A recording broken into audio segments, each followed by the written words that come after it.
ସମସ୍ତଙ୍କୁ ଶୁଭ ସକାଳ। ପିଲାମାନେ ତ ସବୁ କେମିତି ଅଛ? ମୁଁ ଜାଣିଛି ତମେ ସମସ୍ତେ ଭଲରେ ଥିବ। ଆଜି ଆସ ଶିଶୁ ବାଟିକା 3ର କାର୍ଯ୍ୟ ସଂଖ୍ୟା 12 ବିଷୟରେ ଆଲୋଚନା କରିବା।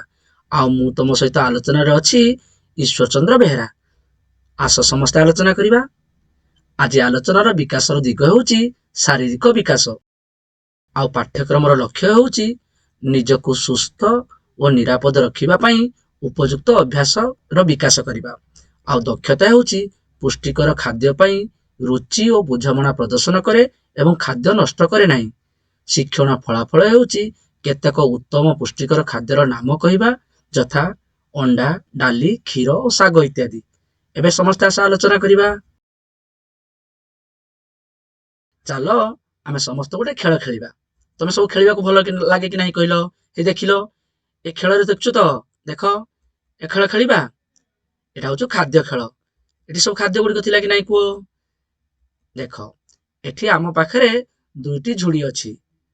ଦେଖ, ଗୋଟେ ହଉଛି ସବୁଜ ରଙ୍ଗର ଆଉ ଗୋଟେ ହଉଛି ଲାଲି ରଙ୍ଗର।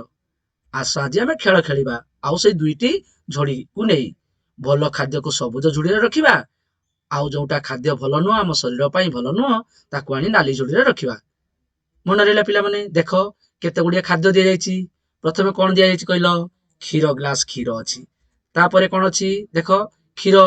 କ୍ଷୀରଟା ସ୍ୱାସ୍ଥ୍ୟ ପାଇଁ ଭଲ କି ଖରାପ କହିଲ?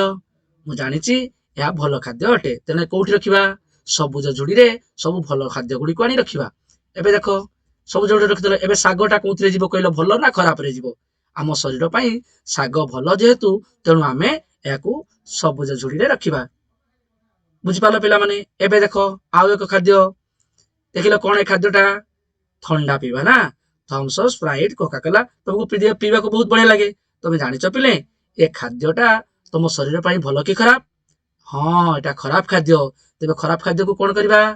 ଆମ ଶରୀର ପାଇଁ ଖରାପ ଥିବା ଖାଦ୍ୟକୁ ଆମେ ନାଲି ଝୁଡ଼ିରେ ରଖିବା। ବୁଝିଗଲ ପିଲେ? ଏବେ ଦେଖ, ଏବେ କଣ? ସିଙ୍ଗିଡା ବା ସମୋସା। ତମେ ସବୁ ଖାଅ କି ନାହିଁ? ବହୁତ ବଢିଆ ଲାଗେ ନା? ସକାଳେ ତମେ ସବୁ ଏଇ ଖାଦ୍ୟ ଖାଅ ନା? ହେଲେ ଜାଣିଛ ପିଲେ, ଆମ ଶରୀର ପାଇଁ ଏ ଖାଦ୍ୟଟି ଭଲ କି ଖରାପ? ଏବେ ଦେଖ, ଏଟା ହଉଛି ଖରାପ ଖାଦ୍ୟ। ଏବେ ଏ ଖରାପ ଖାଦ୍ୟକୁ ଆମେ ନାଲି ଝୁଡ଼ିରେ ରଖିଲୁ। ଯୋଉ ଖାଦ୍ୟ ଗୁଡ଼ିକ ଆମ ଶରୀର ପାଇଁ ଖରାପ ଆଉ କେଉଁ ଖାଦ୍ୟ ଗୁଡ଼ିକ ଆମ ଶରୀର ପାଇଁ ଭଲ। ଏବେ ଦେଖ ଅଣ୍ଡା। ଅଣ୍ଡା ଆମ ଶରୀର ପାଇଁ ଭଲ କି ନାହିଁ କୁହ? ଭଲ ଖାଦ୍ୟ ଅଟେ। ତେବେ ଝୁଡ଼ିରେ ରଖିବା? ଏ ହଉଛି ସବୁଜ ଝୁଡ଼ିରେ ରଖିବା। ବୁଝିଗଲ କଣ କହିଲି? ଏବେ ଦେଖ, ଆଇସ୍କ୍ରିମ ବହୁତ ସୁଆଦିଆ, ବହୁତ ବଢିଆ ଲାଗେ। ହେଲେ ଜାଣିଛ ପିଲେ, ଆମ ଶରୀର ପାଇଁ ଏଇଟା ଭଲ ଖାଦ୍ୟ ନୁହଁ। ତେବେ ୟାକୁ କୋଉଥିରେ ରଖିବା? ନା ନାଲି ଝୁଡ଼ିରେ ରଖିବା। ଏବେ ଦେଖ, କଣ ଦେଖୁଛ? ହଁ, ଏ ଖାଦ୍ୟଟି ହଉଛି ମକା। ମକା ଆମ ଶରୀର ପାଇଁ ଭଲ କି ଖରାପ? ଇଏ ହଉଛି ଆମ ପାଇଁ ଭଲ, ଆମ ଶରୀର ପାଇଁ ଭଲ। ତେବେ ୟାକୁ କୋଉ ଝୁଡ଼ିରେ ରଖିବା? ନା ୟାକୁ ଆମେ ସବୁଜ ଝୁଡ଼ିରେ ରଖିବା। ବୁଝିଗଲ ପିଲେ? ତେବେ ଦେଖ, ଏଇ ଖାଦ୍ୟଟି ଦେଖ। ଏ ଖାଦ୍ୟ କଣ? ନା ଏ ଖାଦ୍ୟ ହଉଛି ଡାଲି। ଡାଲି ଆମ ଶରୀର ପାଇଁ ଭଲ କି ଖରାପ?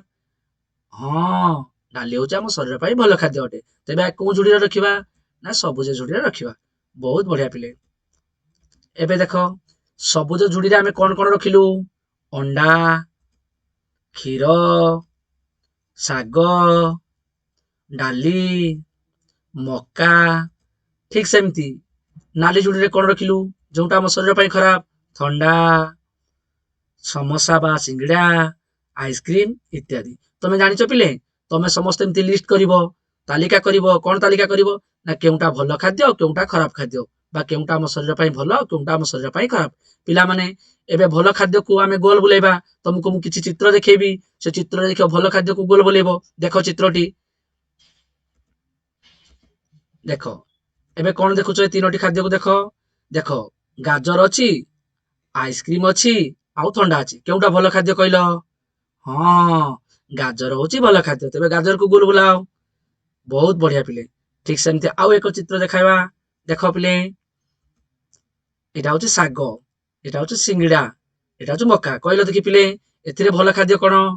ଯୋଉଟା ଭଲ ଖାଦ୍ୟ ସେଥିରେ ଗୋଲ ବୁଲେଇବା। ବହୁତ ବଢିଆ। ଦେଖ, ଶାଗ ହଉଛି ବଢିଆ ଖାଦ୍ୟ, ଗୋଲ ବୁଲେଇଲ। ଆଉ କିଏ ଅଛି? ଦେଖ, ମକା ହଉଛି ଭଲ ଖାଦ୍ୟ, ସେଥିରେ ବି ଗୋଲ ବୁଲେଇ ଦେଲ। ବହୁତ ବଢିଆ ପିଲେ। ତେବେ ଆଉ ଗୋଟେ ଦେଖିବା ଦେଖି। ଦେଖ, ଏଟା କଣ ହେଲା? ସେଓ। ଏଟା ହେଲା ଅଣ୍ଡା। ଏଟା ହେଲା ଚକୋଲେଟ। କହିଲ ଦେଖି ପିଲେ, ଏଥିରେ ଭଲ ଖାଦ୍ୟ କିଏ? ବହୁତ ବଢିଆ, ସେଓ ହଉଛି ଭଲ ଖାଦ୍ୟ। Very good. ଗୋଲ ବୁଲେଇ ଦେଲେ। ତାପରେ ଅଣ୍ଡା ହଉଛି ଭଲ ଖାଦ୍ୟ, ପୁଣି ଗୋଲ ବୁଲେଇ ଦିଅ। ଆଉ ଚକୋଲେଟ ବୁଲେଇବା? ନାଇଁ ନାଇଁ, ବହୁତ ବଢିଆ। ଏହା ଆମ ସ୍ୱାସ୍ଥ୍ୟ ପାଇଁ ଭଲ ନୁହଁ ବା ଆମ ଶରୀର ପାଇଁ ଭଲ ନୁହଁ। ତେବେ ପିଲେ କହିଲ ଦେଖି ଆଜି ଆମେ କଣ ଶିଖିଲୁ? ଆମେ ଜାଣିଲୁ ଯେ ଅଣ୍ଡା, ଡାଲି, କ୍ଷୀର, ଶାଗ ଆଦି ଉତ୍ତମ ପୁଷ୍ଟିକର ଖାଦ୍ୟ। ଆମେ ଆମ ଶରୀର ପାଇଁ ଏହାକୁ ବ୍ୟବହାର କରିବା ଉଚିତ ଅଟେ। ସମସ୍ତେ ଆଜି ଆଲୋଚନାରେ ସମସ୍ତେ ଯୋଗଦେଲ। ଆଉ ଜାଣିଲ ତ ପିଲେ, ଭଲ ଖାଦ୍ୟ ନୀତି ଖାଇଲେ ଆମ ଶରୀର ସୁସ୍ଥ ଏବଂ ସବଳ ରହିବ। ଆଉ ଖରାପ ଖାଦ୍ୟ ପାଟିକି ରୁଚୁଥିଲେ ବି ଆମେ ସେ ଖାଦ୍ୟକୁ କମ ଖାଇବା ବା ଖାଇବା ନାହିଁ। ସମସ୍ତେ ବୁଝିପାରିଲ ନା ନାହିଁ? ଖରାପ ଖାଦ୍ୟ ଠାରୁ ନିବୃତ୍ତ ରହିବା, ସ୍ୱାସ୍ଥ୍ୟକୁ ସୁନ୍ଦର କରି ଗଢି ତୋଳିବା, ଆଉ ଦେହ ଭଲ ରହିଲେ ଦେଖିବ ତୁମେ ଦିନେ ଭଲ ମଣିଷଟେ ହେବାର ସହାୟକ ହବ। ସମସ୍ତେ ଆଜି ଆଲୋଚନାରେ ଭାଗ ନେଇଥିବାରୁ ସମସ୍ତଙ୍କୁ ଧନ୍ୟବାଦ।